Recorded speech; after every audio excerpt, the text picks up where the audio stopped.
እኔ አሁን ጥያቄው ነብይ መጽሐፈ ኢያሱ ላይ ለኢያሱ የተገለጠለት 5:14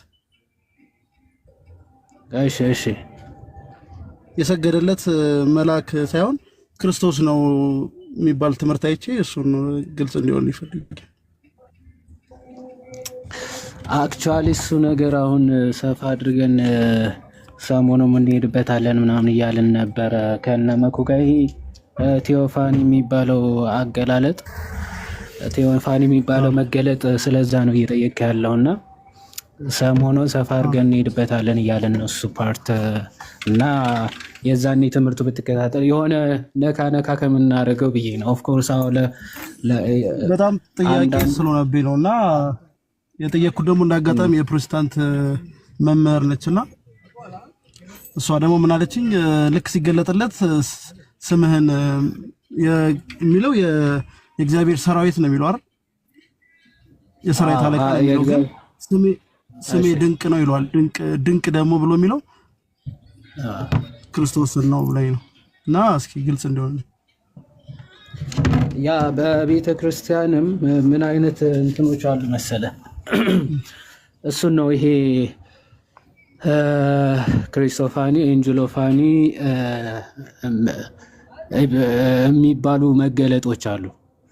ኦኬ ቴዎፋኒ ኤንጅሎፋኒ የሚባሉ አይነት የመገለጦች አይነቶች አሉ። አሁን ለምሳሌ አሁን ይሄንን ክፍል ቀጥታ ብትወስደው አሁን እኔ እንዲህ ነኝ እንዲህ እግዚአብሔር ነኝ ቃል በቃል ለምሳሌ ይሄኛው ክፍል በሁለቱም አይነት ስለሚፈታ ማለት ነው። በሁለት ይፈታል። አንድም ሊቀ መላእክት ሚካኤል ነው የሚል አለ፣ አንድም ክርስቶስ ነው ብለው የሚፈቱ ስላሉ ማለት ነው። ሊትራሊ ግን በቃ ወልደ እግዚአብሔር ክርስቶስ ራሱ እንደሆነ የሚናገሩ ክፍሎች ግን ቀጥታ አሉ። ለምሳሌ ለአብርሃም የተገለጠለት ሰዋልኝ ልጅን ሰዋልኝ ብሎ የተናገረበት ክፍል ምዕራፍ 22 ኦር 23 ላይ ምናልባት መጽሐፍ ቅዱስ ይዛል አላስኩም ግን የተገለጠለት ማለት የቱ ጋር ማለት አብርሃምን ልጅን ሰዋልኝ አብርሃም ቤት ሶስቱ የተገለጡት ስላሴዎች ናቸው አይደል? አዎ እሱ አሁን ስለዚህ አንዱ ወልድ ነው ማለት ነው። ከሶስቱ አካላት ናቸው ስላሴ ካልን ያው ሶስቱ አካላት። ስለዚህ ወልድ ተገልጧል እንችላለን። በመገለጥ ደረጃማ እግዚአብሔር አልተገለጠም እንዴ በብሉይ ኪዳን? በጣም በመገለጥ ያው መገለጥ ማለት አሁን በሐዲስ ኪዳን እንዳለው አካላዊ ወይም ባህሪያዊ መገለጥ አይነት ሳይሆን በተለያዩ አይነትና በተለያዩ መልኮች በተለያዩ ምሳሌዎች እግዚአብሔር ራሱን ገልጧል ማለት ወልድ ራሱ ማለት ነው። ለምሳሌ ለኢሳያስ ከፍ ባለ ረጅም ተራራ እንደተቀመጠ በዙፋኑ ላይ እንደተቀመጠ ሆኖ ተገልጧል አይደል? ትንቢተ ኢሳያስ ምዕራፍ 6 ላይ ለዳንኤል በዙፋኑ ላይ የተቀመጠ እንደ ሽማግሌ መስሎ ተገልጧል። አሁን ይሄ መገለጥ ነው። ይሄ መሆን አይደለም መገለጥ ማለት ነው። በሐዲስ ኪዳን ግን ስፔሻል የተለየ መገለጥ ነው ትክክል፣ ግን የተለየ ነው። የተለየ የሚያስብለው ምንድነው? አካላዊም ባህሪያዊም ወይም ደግሞ ፍጹም ሰው ፍጹም አምላክ ሆኖ በመገለጥ ማለት ነው። ባህሪያችንን ተዋህዶ ነው የተገለጠው ማለት ነው። ባህሪያችንን ተዋህዶ ነው የተገለጠው። የኛ አስተምሮ አሁን መጽሐፈ ኢያሱ ላይ ያለውን ኢያሱ የሰገደለት ለመላክ ነው ወይስ ለክርስቶስ ለራሱ ነው የሰገደው? ክርስቶስ ኢያሱ ሁለቱም አሉ ማለት ነው። እይታዎቹ ሁለቱም አሉ ማለት ሁለቱም የሚጋጭ አይደለም ማለት ነው። ስሜ ድንቅ ነው የሚለውን ቃል ሲናገር ኦፍ ኮርስ ስሙ ድንቅ ነው የሚለው ጸዋሪ ትንቢተ ኢሳያስ ላይ ደግሞ 6:9 ላይ ምን ይላል? ድንቅ መካር ኃያል ይወለዳል ይላል። ድንቅ መካር ኃያል አምላክ የሚለውና የሳምሶን አባት ለሱም የተገለጠለት እሱም ወልድ ነው። ለምን ብዙ ጊዜ መስዋዕትን መላእክቶች ይዘው እንዴት እናድርግ መሰለ ዊዝ አሁን እንደዚህ አይነት ክፍላቶች ለዛ ነው ይሄ የእግዚአብሔር መልአክ ወይም ደግሞ የእግዚአብሔር መልአክ ተብሎ ስፔሲፊካሊ የሚታወቅ አሁን መጽሐፈ መሳፍንት ላይ የእግዚአብሔር መልአክ ነው የሚለው በግልጽ መልአክ ይሏል። ግን ማነህ አንተ ለምን መስዋዕት እንድናቀርብልህ ማነህ ሲለው እኔ ድንቅ ነኝ ይለዋል። እና ድንቅ የምትለው ቃል ደግሞ ትመጣና እኮ እሱን ነው። ቆይ አንዴ ስማኝማ መጀመሪያ እያልኩ ያለሁት የእግዚአብሔር መልአክ ወይም ደግሞ ስፔሲፊካሊ እግዚአብሔር መልአክ ተብሎ የሚገለጥበት ክፍላቶች አሉ። ለምሳሌ እንዳልኩ ለአብርሃም የተገለጠለት ልክ ለሎጥም የተገለጡለት ሁለቱ መላእክት የሚላቸው ከምን አንጻር ነው? የእግዚአብሔር መልአክ ሲባል ባህሪያዊ መልአክ አይደለ? በባህሪው መልአክ ሆኖ ሳይሆን በስራ ወይም ደግሞ በግብር ማለት ነው። ተልኮ ከመምጣት አንጻር ኦኬ፣ እትስናት ባህሪን የሚገልጽ አይደለም። መልአክ የሚለው ራሱ ሁልጊዜ ማለት ነው። ሁልጊዜ መላእክት በባህሪያቸው መላእክት የሆኑትን ለመግለጽ ብቻ የሚመጣ አይደለም። ኦኬ፣ መላክን እሱን ለማጠየቅ የሚመጣ ስለሆነ የእግዚአብሔር መልአክ ተብሎ ከዛ ግን እግዚአብሔር ራሱን ሊገልጽ ይችላል። ለምሳሌ ወደ ሎጥ ሄዱ ከተባሉ ከቅድስት ሥላሴ ሁለቱ አካላት ናቸው አይደለ? የራሳችን አንድምታ ራሱ እንደዛ ነው የሚለው። ወደ ሎጥ ሄዱት መላእክት ሁለት መላእክት በመሸ ጊዜ ወደ ሎጥ ወደ ሶዶም ገቡ የሚለውን ክፍል እንዴት ነው የሚፈታው? ኦኬ ወልድና መንፈስ ቅዱስ ናቸው ይላል። አንድም አብና መንፈስ ቅዱስ ናቸው ተብለው ይፈታል። እንዴት አብና መንፈስ ቅዱስ ተባሉ? እንዴትስ ወልድና መንፈስ ቅዱስ ሊባሉ ይችላሉ? የሚለው ከምን አንጻር እንደሆነ ይፈታል ማለት ነው። ኦኬ የእግዚአብሔር መልአክ ወይም ደግሞ ሁለት መላእክት ብሎ ስለጠቀሳቸው በተፈጥሯቸው ወይም ባህሪያዊ መላእክት ናቸው ማለት አይደለም። ኦኬ ምንን ብቻ ለማሳየት ነው? ተልኮ መምጣትን ወይም ደግሞ መላክን የሚያሳይ እንጂ ባህሪያዊ መላእክት ናቸው የሚያስብል አይደለም ማለት ነው።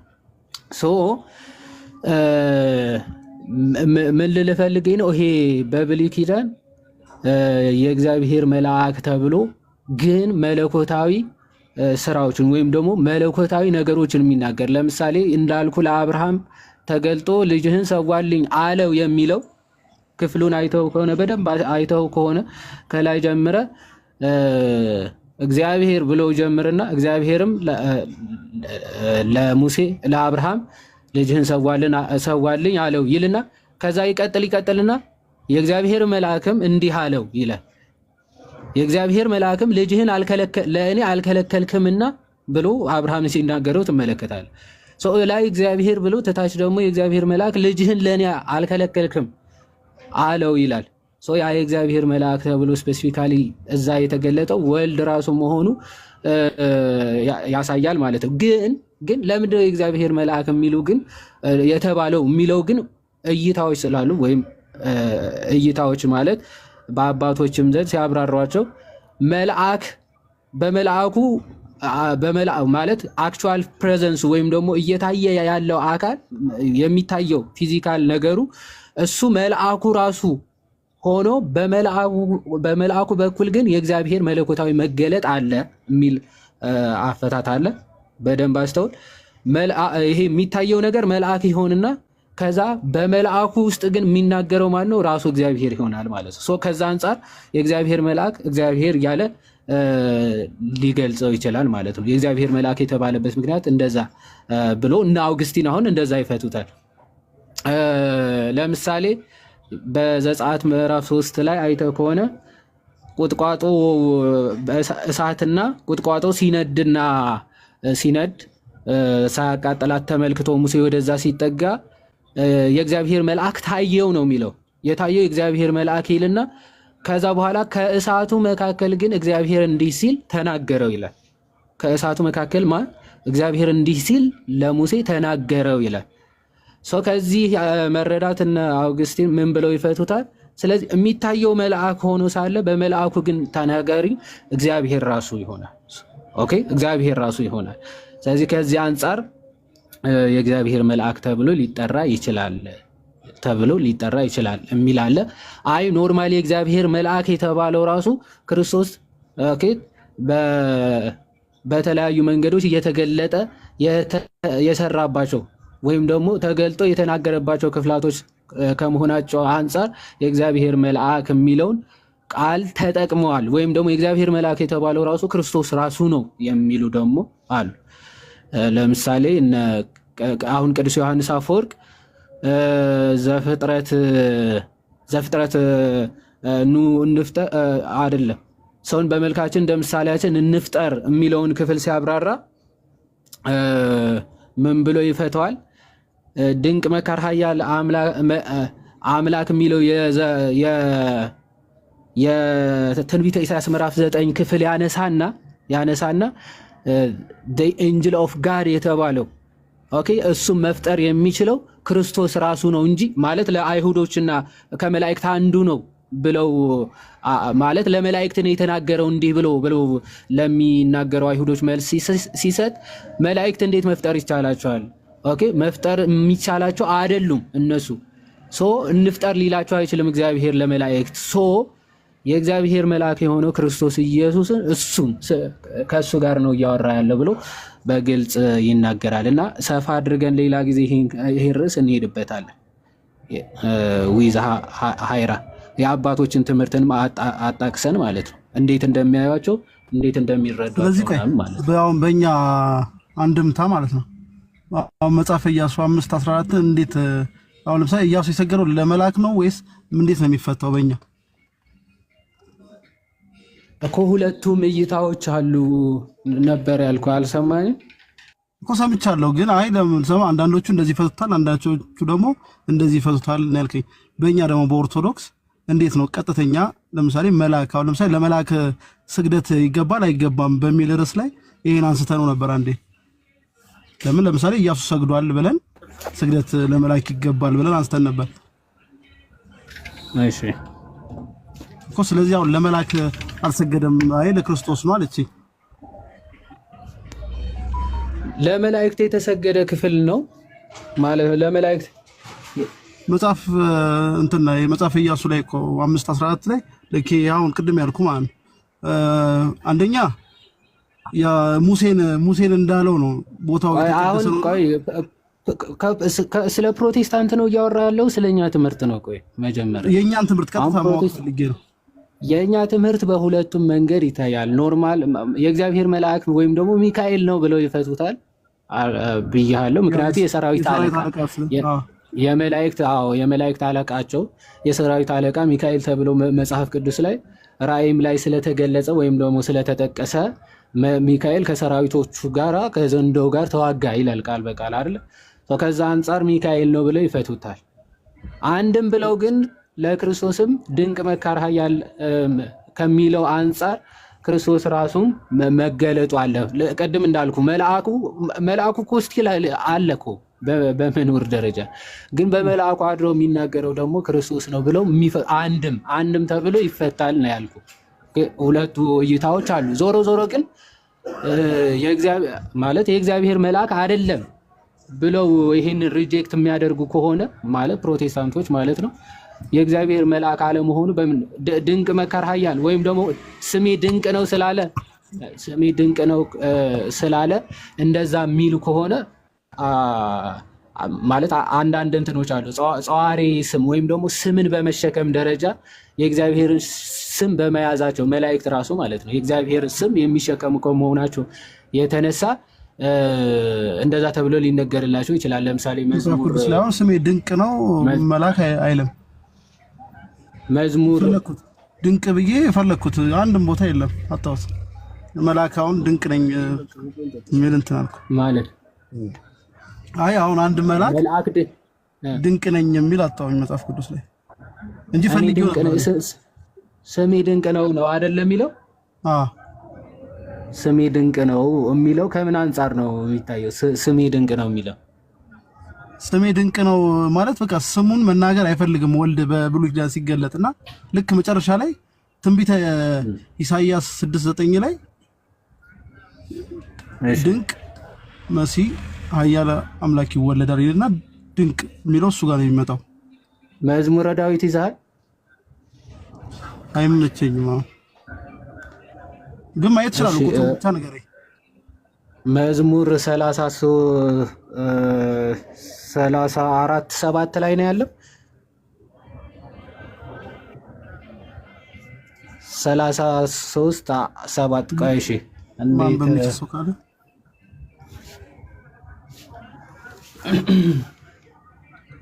ቆይ አንዴ መኩ ማውጣት ትችላለህ እንዴ? መጽሐፍ ቅዱስ ያኛው ስልኬ እሺ ቆይ ላድርግልህ ስክሪንሾት ቆይ አንዴ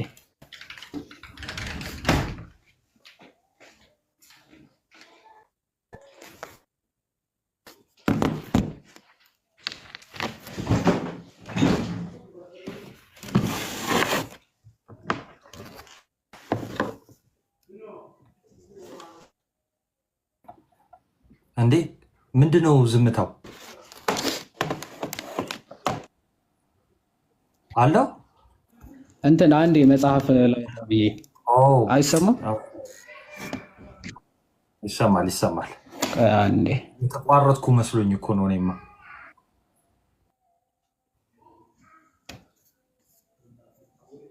አይ አለ እንትን መጽሐፍ እየከፈትን አንዴ እኔ ብዬ ፒሲ ልክፈት።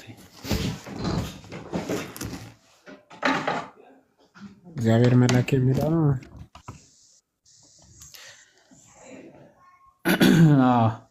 አይ እንትን መዝሙር 33 ላይ የእግዚአብሔር መልአክ በሚፈሩ ዙሪያ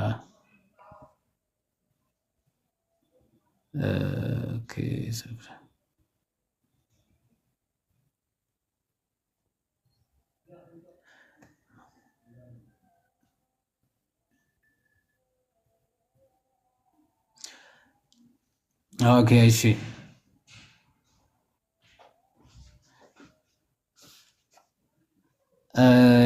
ኦኬ አሁን እዚህ ክፍል ላይ የእግዚአብሔር መልአክ በሚፈሩት ዙሪያ ሰው አወራው ይዝ አላወራም ማለት ያየሁት።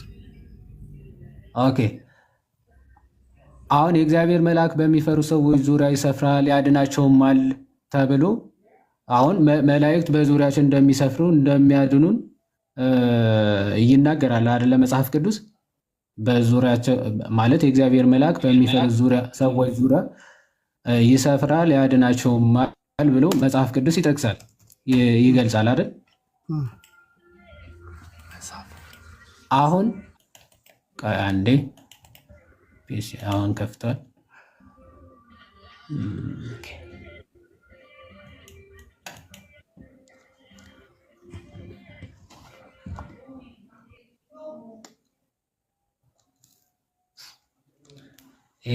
ኤንጅሎፋን የሚባል መገለጥ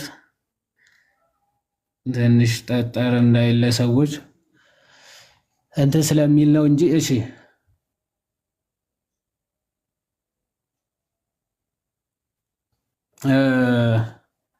መጽሐፈ ኢያሱ ላይ ያለውን አይደለም ምዕራፍ 5 ጥያቄ ቁጥር 14 እሺ ቀይ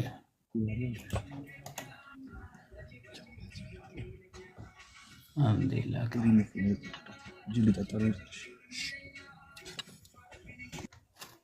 ይሄዳል። እሺ እዚህ ጋር የሚታይ ከሆነ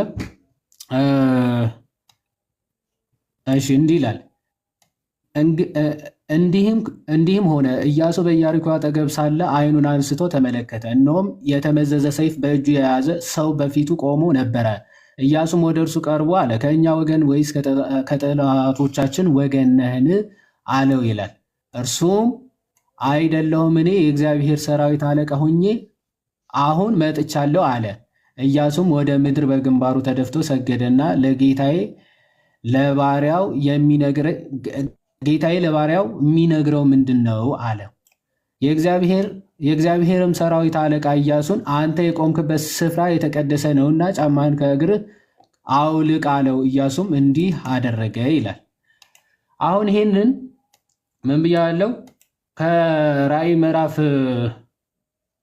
ከራእይ ምዕራፍ ስንት መሰለ?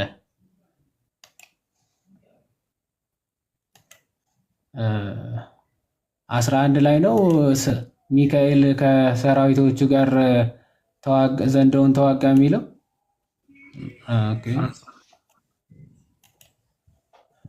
ኦኬ። ሴቲቱ ታላቅ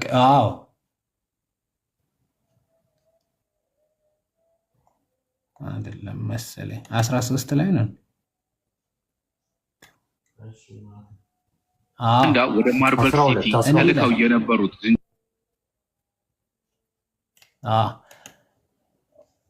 ኧረ በለው ይሄ ነገር እንዴት ነው? እንዲህ ይላል፣ በሰማይም ሰልፍ ሆነ፣ ሚካኤልና መላእክቱ ዘንዶውን ተዋጉ ይላል። ዘንዶውም ከመላእክቱ ጋር ተዋጋ፣ አልቻላቸውም ማለት። ከዚያም ወዲያ በሰማይ ስፍራ አልተገኘለትም ይላል። እዚህ ጋር በሰማይ ሰልፍ ሆነ፣ ሚካኤልና መላእክቱ ዘንዶውን ተዋጉ ማለት በሰማይ ሰልፍ እንደሆነ ጦርነት እንደነበረ የሰራዊቱ ደግሞ አለቃ ወይም ደግሞ መሪ የነበረው ማን ነበረ? ሚካኤል ነበረ ማለት ነው። ሚካኤልና መላእክቱ ዘንዶውን ተዋጉት ይላል።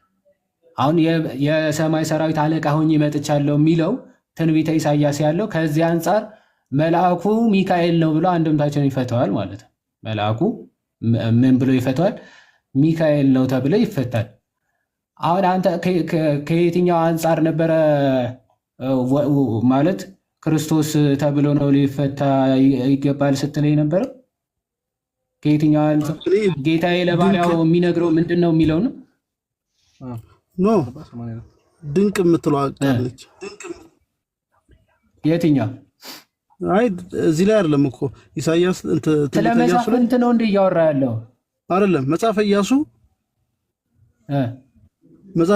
5:14 እና ትንቢተ ኢሳያስ 5:14 ይኸው ላንብብልህ። እርሱም አይደለሁም እኔ እግዚአብሔር ሰራዊት አለቃ ሆኜ መጥቻለሁ አለ። ኢያሱም ወደ ምድር በግንባሩ ተደፍቶ ሰገደና ጌታዬ ለባሪያ የሚነግረው ምንድን ነው? ከመሳፍንት ጋር እያቀላቀልክ አይደለም የምታወራው? መሳፍንትም ላይ ምን ይላል? ድንቅ ነኝ ይላል። መሳፍንት 13:7 13:18 ማለት እኮ አሁን ጥያቄ የመሳፍንት ነው የዚህ ነው ምንድን ነው ጥያቄ? እሱ እኮ ነው መጀመሪያማ የጠየቅኩት። ይሄኛውን ማን ነው? ክርስቶስ ነው ወይስ ሚካኤል ነው ወይ ደግሞ መልአክ ነው እኮ? ሁለቱም እይታዎች አሉ ብያለሁ ከቀደም ጀምሮ። አሁን ለሚካኤል ሊሆን አይችልም ያልክበትን ቆይ፣ ለሚካኤል ሊሆን አይችልም ያልክበትን ምንድን ነው ነው? እሱ ነው ብቻ ነገር አነበውም ሚካኤል ነው ብዬ ነው። ለምን የእግዚአብሔር ሰራዊት ነው የሚለው፣ ስለዚህ ሚካኤል ነው የሚሆነው ብዬ ነው። ግን የሆነ ስግደት ስለ ስግደት እያወራን አንተ ያልክበት ቅድም አይደለም። ቆይ አንዴ ዊዝ አሁንማ ሚካኤል ነው ስላልክበት ሳይሆን ሚካኤል ሊሆን የማይችልበት ብለህ ቅድም ስትለኝ የነበረው ምንድን ነበረ ሀሳቡ? ይኸውልህ እኔ ሚካኤል ነው ሳይሆን በቃ መልአክ ነው ብዬ ነበር ማምነው። ግን ስግደት ለመልአክ አይገባም በሚል እየተከራከርን ይሄንን ሳነሳ ነው እዚህ ጋር የተገለጠው ራሱ ወልድ ነው ማለት ክርስቶስ ነው። ሲመጣ ጥያቄ ሆነብኝና ለመጠየቅ ነው የገባሁት እኮ። አሁን እኮ ቅድም ስመልስልህ ለሚካኤል የማይሆንበት ምክንያትማ ብለህ ሀሳብ ስታነሳ ነበረ። እሺ በቃ ድንቅ የምትለው ቃል ለመልአክ ብዙ ጊዜ የመሳፍንቱን ነው። አሁን የመሳፍንቱ ጋር መሰለኝ ያለው። እሺ በቃ ድንቅ ነው የሚለው ብቻ መሳፍንትም ላይ ያለው ካልክ ሌላም ቦታ አለ እዚህም አለ እያልከኝ ነው። ሁለቱ ቦታ ነው ያለው። መጽሐፈ ኢያሱ ላይ ድንቅ ይላል እና መሳፍንት ላይ ደግሞ የሳምሶን አባት ለነሱ መጽሐፈ ኢያሱ የቱ ጋር ነው የሚለው እኮ ነው እሱ እስቲ ሌላ መጽሐፍ አለ እንዴ አንተ? እኔ አልገባኝ። ይኸውና 14 እኮ ስንት ጊዜ አነበብኩልህ። ኦኬ ስለዚህ እዚህ ጋር ያለው መልአክ ነው ክርስቶስ አይደለም ኖ። ኧረ በመድኃኒዓለም እያለገጥክ ነው እንዴ? በል አይደለም እንጂ ውረድ እንዴ። ስንቴ ነው የመለስኩልህ? ስለዚህ ክርስቶስ አይደለም ማለት ነው ወይ እንዴ? ስንት ጊዜ ነው የደገምኩልህ? መጀመሪያ አንድምታችን ሚካኤል ብሎ ይፈታዋል አልኩ አይደል? ሚካኤል ተብሎ ይፈታል። ግን ለክርስቶስም ብሎ የፈቱ አባቶች አሉ። ግልጽ አይደለም ማለት አሁን ለክርስቶስ አይደለም ምናምን ብለን መከራከር የለብን ማለት ለክርስቶስ ሊሆን ይችላል አይችልም የሚለው የሆነ ሊሆን አይችልም በጭራሽ ምናምን ብለን መከራከር የለብን። ግን ኦኬ አንድምታችንም ይፈታው ሚካኤል ብለው ነው። ሌሎች አባቶችም አሉ በእርግጥ ለመልአክ ብለው የፈቱ ግን ይሄን ክፍል ለክርስቶስ ብለው የፈቱ አንዳንድ አባቶች ግን አሉ። ማለት ክርስቶስ ነው የሰራዊት አለቃ ሆኖ መጣ የተባለው እዚህ ክፍል ክርስቶስ ነው ብለው እነ ጃስቲን ማርቲር ምናምን ተጠቅመውበታል። እንደዚህ ሊጠቀሙት ይችላሉ። ማለት አባቶች አንድም ብለው ክርስቶስ ራሱ ነው ብለው ሊፈቱ ይችላሉ። ይሄ ነው ወይስ ይሄ አንድምታ ላይ ይሄ ነው የምትቀበለው ወይስ ይሄኛው አይባልም። ሁለቱም የሚጣላ ሲሆን ነው ይሄ ነው ወይስ ይሄ የሚባለው። ኦኬ ይሄ ነው ወይስ ይሄ ተብሎ አይመረጥም ከአንድምታ ማለት ሚካኤል ነው አንድም ክርስቶስ ነው የሰራዊት አለቃ እሱ ራሱ ስለሆነ ከዚህ አንጻር ተብሎ ነው የሚታየው። ወንድማችን እዛ መሳፍንት ላይ ያለው ግን ኦፍኮርስ ክርስቶስ ነው። የመሳፍንት ላይ መጽሐፈ መሳፍንት ላይ ያለው እሱን ነው ሰፋ አድርገን እንሄድባቸዋለን ያለው። ለዛ ነው መጽሐፈ መሳፍንት ላይ ያለው ክርስቶስ ራሱ ነው ብለው አብዛኞቹ አባቶች ይፈቱታል። አብዛኞቹ ከዛ አንጻር የሚታይ ነው ማለት ነው።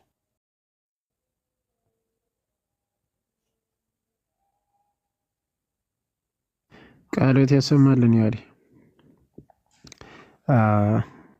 ቃሎት ያሰማልን። በጣም ተደጋገመ። አክቹአሊ ደጋገምከው ነገርከው።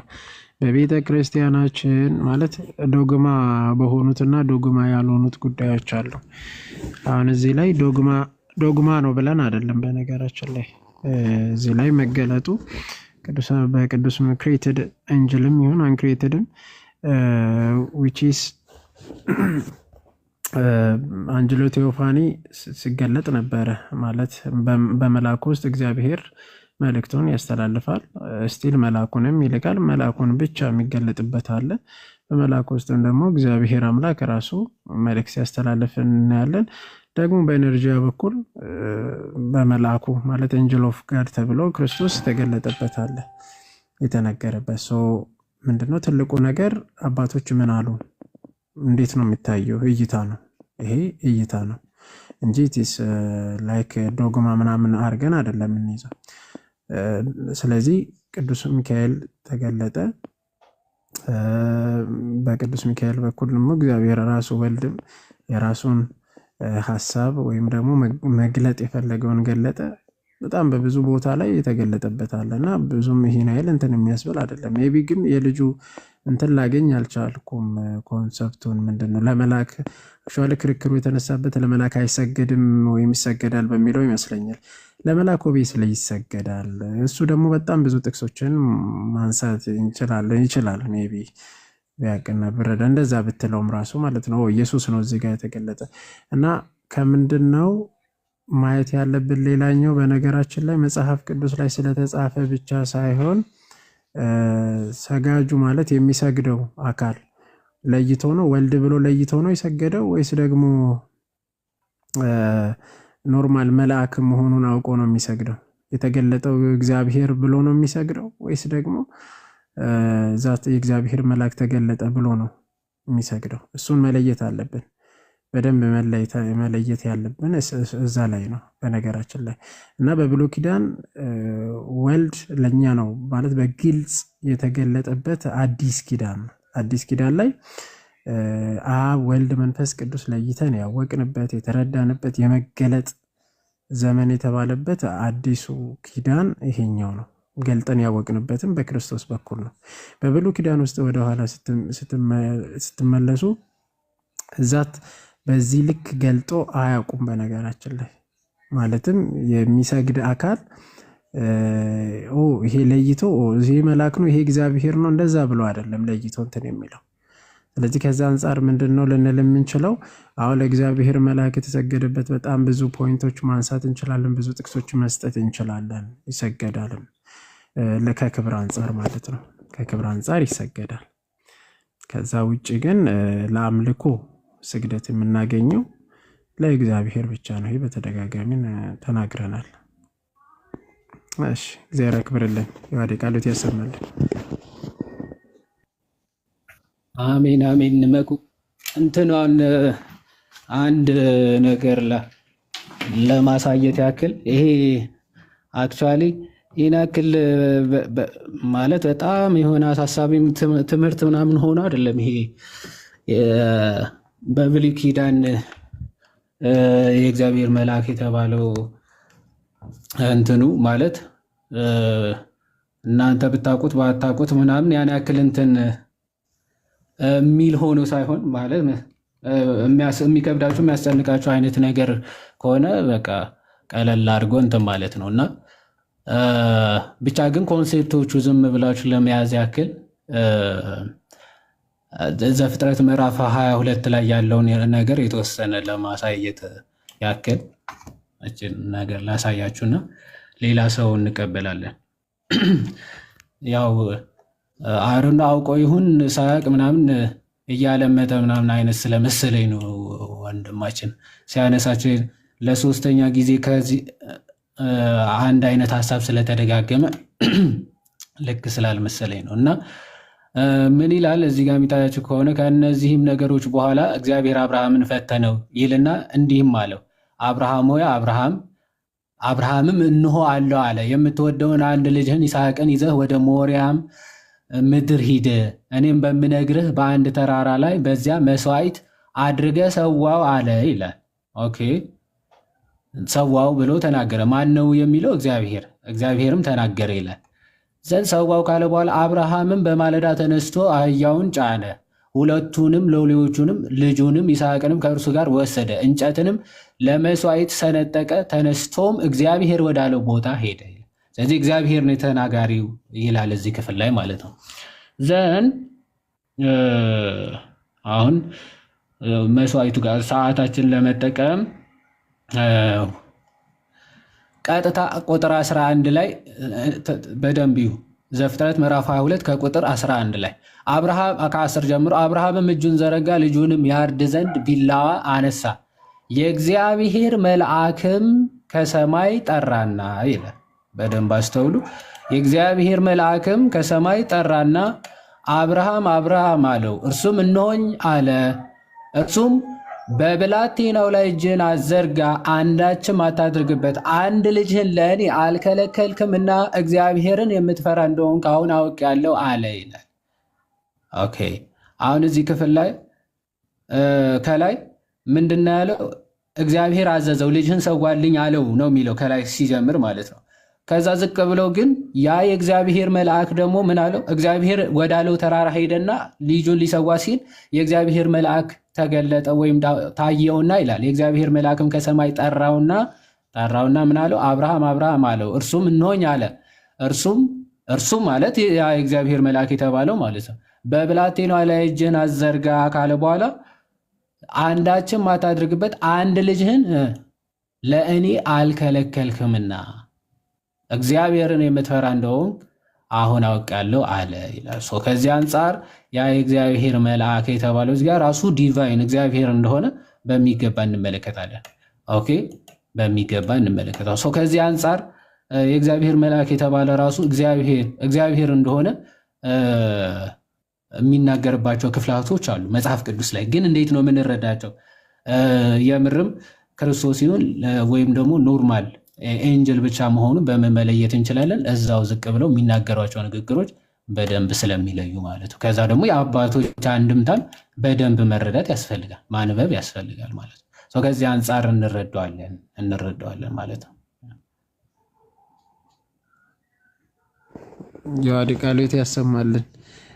አሁንም እንትን ለማለት በብሉይ ኪዳን ውስጥ በድጋሚ በደንብ እንድታስተውሉ፣ በነገራችን ላይ ባለፈው ገባበታለን ብዬ ሁኔታዎች ስላልተመቻቸ ነው ገባበታለን በሰፊው እና በብሉይ ኪዳን ውስጥ አሁንም በድጋሚ በተለያየ መንገድ እግዚአብሔር ሲገለጥ ነበረ። እግዚአብሔር ይገለጣል በአንድም በሌላ ማለት ነው።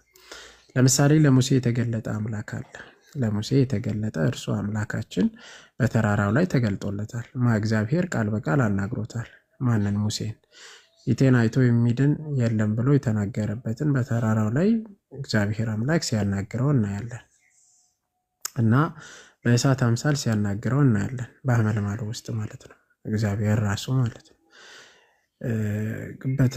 በሌላ ቦታም በጣም ብዙ ቦታ ማንሳት እንችላለን። ለአጋር የተናገረው ራሱ እግዚአብሔር አለ። እግዚአብሔር መልአክ ተብሎ የተገለጠ ኤንጅል ኦፍ ሎርድ ተብሎ የተገለጠ ወይም ደግሞ እግዚአብሔር መልአክ ተብሎ የተገለጠ ብዙ ቦታ እግዚአብሔር ሲያናግረው እናያለን። እና አጋርን አናግሯታል። አብርሃምን፣ ቅድም እንዳልከው ሙሴን በጣም ብዙ ቦታ ውስጥ ተጠቅሷል። ኦኬ። ስለዚህ እዚህ ጋር ምንድነው ማስተዋል ያለባችሁ? ቀጥታ እግዚአብሔር መልአክ ስለተባለ ብቻ እግዚአብሔር መልአክ ብቻ ነው፣ በቃ ለእግዚአብሔር መልአክ ብቻ ነው የሚፈታው ማለት አንችልም። እግዚአብሔር መልአክ እንደሚፈታ ሁሉ በሌላም ደግሞ በጌታችን በኢየሱስ ክርስቶስ ፕሪኢንካርኔሽን ወይም ደግሞ ስጋ ከመልበሱ በፊት መልአክ ግብርን ስለሚገልጽ፣ መልአክ ማለት መላክ ነው። ወልድና መንፈስ ቅዱስ ተልኳል። አሁን ክርስቶስ ከአብ የሚወጣውን መንፈስ ቅዱስን እልክላቸዋለሁ ይላል። በድጋሚ ደግሞ ከአብ ተልኬ መጥቻለሁ ይላል። ስለዚህ መላክ ምንድነው? ግብርን የሚያሳይ እንደመሆኑ መጠን ለክርስቶስ ይህ ተብሎ ሊነገርለት ይችላል ማለት ነው። ፕሪኢንካርኔት አባቶቻችን በብዙ ቦታ ላይ ለኢየሱስ ክርስቶስ በስጋ ከመገለጡ በፊት ተገልጧል ብሎ ያብራራሉ። ይህ ለእኛ በቃ አዲስ ሊሆንብን አይገባም። እግዚአብሔር በኤነርጂያው በኩል ወይም ደግሞ በኤነርጂያው በኩል ሲገለጥ እናያለን። በእሳት አምሳል ሊገለጥ ይችላል። በተለያየ በእርግብ አምሳል ሊገለጥ ይችላል። ራሱ እግዚአብሔር አምላካችን ማለት ነው። እና በመልአኩ በኩልም ሊገለጥ ይችላል። ከዛ አንጻር ለመልአክ ሊፈታ ይችላል። እንደዛውም ደግሞ ለጌታችን ለኢየሱስ ክርስቶስ ፕሪኢንካርኔት ሊገለጥ ይችላል ማለት። ፕሪኢንካርኔት ስንል ስጋን ከመልበሱ በፊት ምስጢረ ስጋዊ ከመገለጡ በፊት